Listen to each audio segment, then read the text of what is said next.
శ్రీకాకుళంలో ఏర్పాటు చేసిన మెడికల్ కాలేజీల ప్రైవేటీకరణ వ్యతిరేకిస్తూ ఏర్పాటు చేసిన ప్రజా ఉద్యమ కార్యక్రమంలో మాట్లాడుతున్న టెక్కల నియోజకవర్గ సమన్వయకర్త శ్రీ పేర్హడ తిలక్.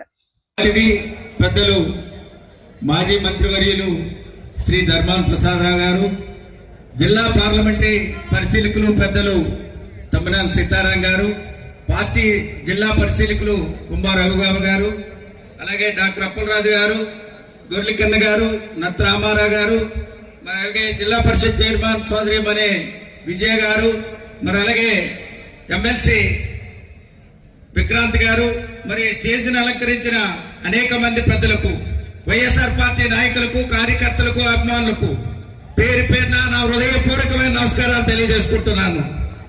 జై జగన్, జగన్మోహన్ రెడ్డి నాయకత్వం, కోటి సంతకాల ఉద్యమాన్ని, కోటి సంతకాల ఉద్యమాన్ని. మీ అందరికీ ఒకటి రిక్వెస్ట్ చేస్తున్నాను. కోటి సంతకాల ఉద్యమం అంటే ఇది రాష్ట్రంలో జరుగుతున్న పెద్ద దోపిడీని అడ్డుకట్ట వేయడానికి కోసం మన నాయకుడు జగన్మోహన్ రెడ్డి గారు పిలిపించారు.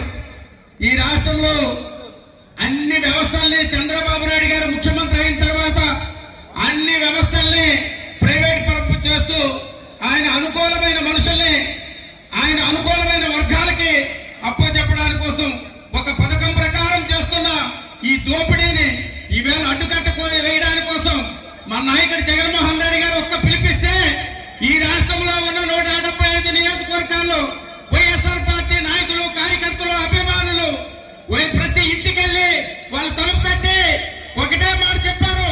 ఈ మెడికల్ కాలేజీలు ప్రైవేట్ పరమైతే పేదవాడు తనకి ఆర్థిక స్థితిగతులు దెబ్బతింటాయి.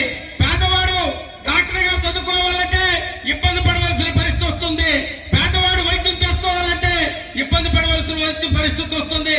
అందుకు ప్రతి ఒక్కరూ కూడా నడుము కట్టి జగన్మోహన్ రెడ్డి వెనక నడుద్దామా అంటే ప్రతి ఒక్కరూ అడుగులో అడుగేసి ఈ రాష్ట్రంలో 175 నియోజకవర్గాల్లో ప్రతి ఇంటిలో ఉన్న మహిళ, ప్రతి ఇంట్లో ఉన్న విద్యార్థి, యువత పెద్ద ఎత్తున ఉద్యమ రూపంలో జగన్మోహన్ రెడ్డికి బాసాటగా నిలబడి 130 లక్షల మంది సంతకాలు పెట్టారంటే ఇది ప్రజా ఉద్యమం అని ఈ సందర్భంగా మీకు మనవి చేస్తున్నాను. ఇది ప్రజా ఉద్యమం. ఏ ఉద్యమం ఇది? ఏ ఉద్యమం ఇది? ఈ రాష్ట్రంలో ఇది ఒక పెద్ద ఎత్తున జరుగుతున్న ప్రజా ఉద్యమం. రెండో మాట మీకు చెప్తున్నాను, దోపిడీ. ఈ రోజు మనం చూస్తున్నాం, ఈ రాష్ట్రంలో అన్ని వ్యవస్థల్ని నిర్వీర్యం చేశారు. సచివాలయ వ్యవస్థని నిర్వీర్యం చేశారు, ఈ వ్యవసాయాన్ని నిర్లక్ష్యం చేశారు, వైద్యాన్ని నిర్లక్ష్యం చేశారు, ఆరోగ్యాన్ని నిర్లక్ష్యం చేశారు. అన్ని వ్యవస్థల్ని నిర్లక్ష్యం చేస్తూ పేదవాడికి వ్యతిరేకంగా జరుగుతున్న ఈ ప్రభుత్వాన్ని గద్దె దింపే వరకు మన పోరాటం కొనసాగించాలా, మన ఉద్యమాన్ని కొనసాగించాలా. ప్రతి పేదవాడి వెనుక వైఎస్ఆర్ పార్టీ ఉందని, ప్రతి పేదవాడి వెనుక వైఎస్ఆర్ పార్టీ నాయకులు ఉన్నారని ఈ ఉద్యమం ముందుకు తీసుకెళ్లాలని మీ అందరికీ మనం చేస్తూ ఈ జిల్లాలో జరుగుతున్న దోపిడీ ఒకసారి మీకు చెప్తున్నారు. ఈవేళ ధాన్య సేకరణ జరుగుతుంది. ధాన్యం పెద్ద ఎత్తున ఈ జిల్లాలో పంటలు జరిగితే, తుఫాను వచ్చి ఒక పక్క నష్టం జరిగితే దానికి పరిహారం ఇవ్వలేదు. ఈ జిల్లాలో ఉన్న వ్యవసాయ శాఖ మంత్రి అచ్చెన్నాయుడు గారు ఏం చేశారో ఒక్కసారి చూడండి. ఈ తుఫానులో ₹1 అయినా పేదవాడికి నష్టం జరిగితే ఇచ్చారో లేదో ఆలోచించమని చెప్పి మీ అందరికీ మనవి చేస్తున్నాను. రెండో భాగం చూడండి. ఈవేళ ఒక ధాన్యం బస్తా పైన 80 కేజీల ధాన్యం మీద 5 కేజీలు తీసుకుంటున్నారు. ఒక మనం అనుకుంటున్నాము, రైతు అనుకుంటున్నాడు, ఏ మిల్లరు కొండలేదు. మిల్లర్లు మంత్రి, వ్యవసాయ శాఖ మంత్రి, అతని కుటుంబ సభ్యులందరూ ఏకమైపోయి ఒకే పక్షానికి సాయం చేస్తున్నారు. దోపిడీని అడ్డుకొట్టుకోవాల్సిన అవసరం మనకుంది. ఎందుకంటే ఇవాళ మనం చూస్తున్నాం, ఒక బస్తా కదా 5 కేజీలే కదా, అంతే 5 కేజీల మీద వచ్చేస్తే 16 లక్షల టన్నులు ఈ జిల్లాలో దోపిడీ జరుగుతుంది. అంటే 40 లక్షల రూపాయలు, 40,000 కోట్ల రూపాయల దోపిడీ జరుగుతుంది. ఇది కేవలం అచ్చెన్నాయుడు కుటుంబానికి, అచ్చెన్నాయుడు వర్గానికి, ఆయన కుటుంబం దోపిడీ చేస్తున్నారు. రెండో మాట చూసుకోండి, ఈ జిల్లాలో అనేకమైన పరిశ్రమలు ఉన్నాయి. దానిలోనే గ్రానైట్ పరిశ్రమ ఒకటి. ఈ జిల్లాలో గ్రానైట్ పరిశ్రమతో కూడా ఈ ఉమ్మడి జిల్లాలో 38 మండలాల్లో ఒకే ఒక మండలంలో కేవలం కోటబొమ్మాల మండలంలోనే పాలిషింగ్ యూనిట్లు ఉన్నాయి. పాలిషింగ్ యూనిట్లు అన్ని కూడా అనేక మంది కోటబొమ్మాలి. ఇది నిన్న మొన్న జరిగిన సంఘటన కాదు. 40 సంవత్సరాల నుంచి ఒక ప్రాంతంలోనే ఈ పాలిసింగ్ యూనిట్లు జరుగుతున్నాయి. దీన్ని మీరు విషయంగా చూస్తే గ్రానైట్ పరిశ్రమలో కూడా పెద్ద ఎత్తున దోపిడీ జరుగుతుంది.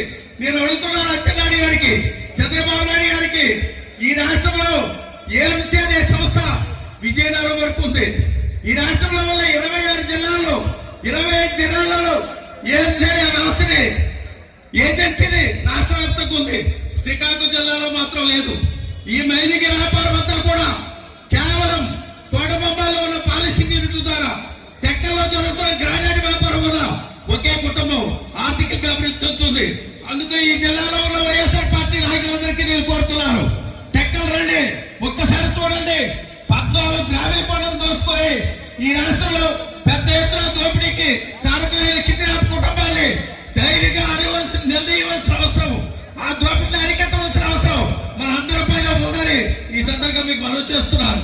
ఈ దోపిడీలు అరకట్టే గానీ పేదవాడికి మేలు జరగదు.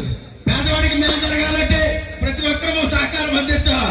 మీ అందరికీ నేను కోరుతున్నాను, టెక్కల్లో జరిగిన ఆ దోపిడీ కోసం మీరందరూ కూడా సహాయ సహకారాలు అందించాలని, జిల్లా నలుమూలలో వైఎస్ఆర్ పార్టీ నాయకులందరూ కూడా పెద్ద ఎత్తున ఆ ఉద్యమంలో పాల్గొనాలని మీ అందరికీ పేరు పేరున హృదయపూర్వకంగా విన్నవిస్తూ మీ దగ్గర సెలవు తీసుకుంటూ థ్యాంక్ యూ.